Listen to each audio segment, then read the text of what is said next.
Nahalukay ang sikretong ibinaon ng isang lalaki sa kanyang bakuran. Nakalibing pala roon ang chap-chap na mga labi ng kanyang kinakasama at nakadram na bangkay na pinagsilosan nito. Nakatutok si John Consulta.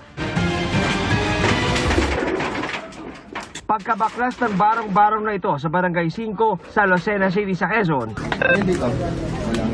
Dandahan tol, dandahan. Doon ka bumawa. nahukay sa ilalim ng bahay ang 3 sako na naglalaman ng chinapchap na katawan ng isang babaeng 29 anyos. Ang live-in partner ng biktima ang nagturo ng pinaglibingan ng katawan matapos niyang mapatay noong June 30 dahil anya sa matinding away. Sinaksak niya ng ice pick sa kanyang dibdib at chinapchap niya ng piraso, ulo, paa at sinilid niya sa 3 sako at binaon sa ilalim ng kanyang bahay. Inamin din ng suspect na may binaon pa siyang isang bangkay sa kanilang bakuran. Sino nandito? Taga saan? Taga 4. Kailan nyo to pinatay? Year 2022 po, March 31.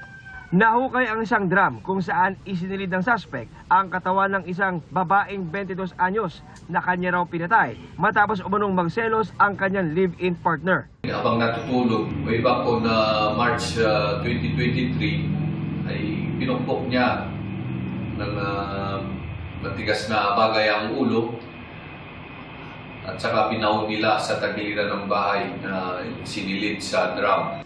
Nahuli ang 29 anyos sa suspect nang mahulihan ng patalim nitong isang araw matapos ireklamo ng mga residente ng panggugulo. Nang tanungin siya ng mga investigador tungkol sa nawawalang kalibin, umamin siya sa kanyang mga krimen. Nagbigay ng extrajudicial confession ng suspect sa pulisya habang kasama ang kanyang abogado. Ako'y nagsisisi at tumingi ng kapatawaran sa aking ginawa. Na-inquest na ang suspect na resto sa Lucena sa kasong murder habang isusunod naman daw ang pangalawang kaso ng murder sa oras na makipagtulungan ang pamilya ng pangalawang biktima.